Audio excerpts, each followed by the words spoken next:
Hey everybody, Tim here. This is a video of the assembly of a WD-230 touch dynamic customer display. Here we go. Hopefully after trying this video at least 30 times, I'll get it right this time. So first thing we need to do is unbox everything. Got our base, the actual display itself, our cable, power supply, and the pole.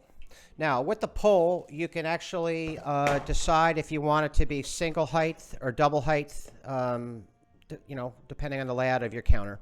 So, the first thing you want to do is put the pole together. There's a hole and a little piece that it goes in, and once you get it right, it snaps into place. We're then going to take our cable. So, two ends. This is the end that matches the end on the customer display itself. So we need to make sure that we orient this properly to start. So first thing you want to do is put it through the base. If you don't, then you're going to get it all back put together and have to start over like I've done.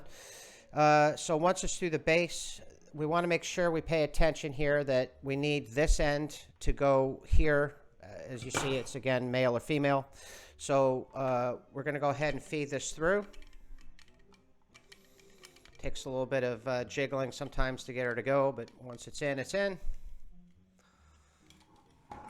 Okay, so now that we've gotten that in position, now the connector itself, you'll notice there's a clip here, which is designed to hold the connector together, but you can take it apart when you blow it.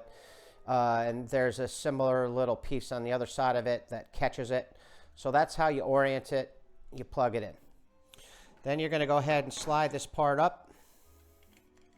You've got your little indent there again. Just push on it slightly to get it fed in. In it goes. Now we can do the same thing on the bottom. Just pull the cable tight.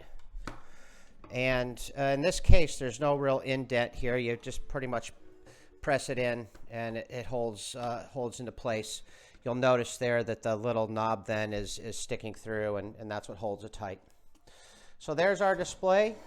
Then lastly, we're going to plug our power cord in. There's actually a connector right here that it goes in. So those two go together. What's going to happen next is there's the male piece to this that actually comes from the terminal itself. It plugs into COM3.